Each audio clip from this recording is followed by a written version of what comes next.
second in 1981 and finished second in the race.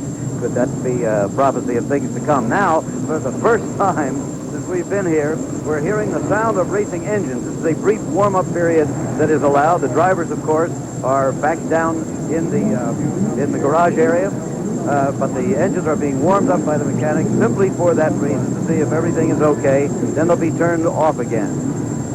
Some of them have umbrellas over the cockpit, not this particular one here, but many of them do, to keep the cockpit area somewhat cool for the driver, because it's going to be extremely hot out there today, and also humid, and they can feel that in the race car. These cars are tailored to the driver's body. They're very, very snug. There is the pole-sitting car of Rick Mears, number 4. You'll be able to spot that on the racetrack. And there's one of the umbrellas. Not for rain this week, most gratefully, but to keep off the sun.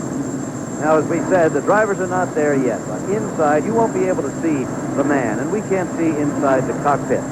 However, it's a very fascinating place, and a man who knows what it's like to be in there, having driven in the race, is Sam Posey.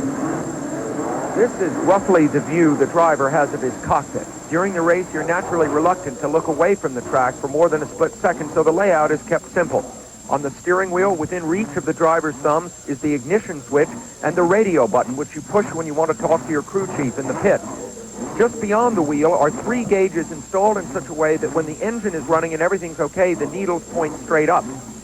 On the right, the tachometer. Maximum revs in the race will be about 10,800. In the middle, the turbo boost gauge. You want to see it steady at about 47 inches.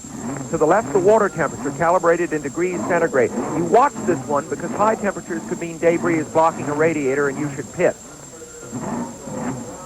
2 test switches allow you to check vital warning lights. Low oil pressure, the worst news you can have. The engine's in trouble. The fuel pressure light flickers at first to warn you, then comes on steady when you've got about a lap worth left of fuel left.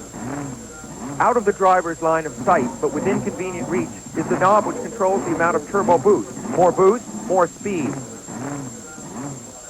These blue knobs are turned to stiffen or soften the shock absorber.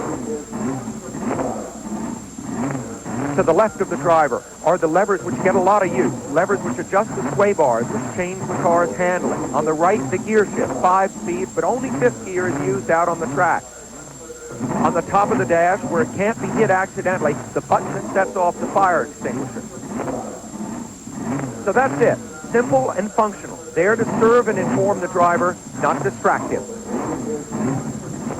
Well, that was the office, and there is the businessman, Rick Mears, out on the tarmac now, out in view of the crowd. They give a lot of pit passes out here for before the race, and that's Rick's mother there, wishing him good luck. Boy, tough emotional situation for all of the families of these drivers.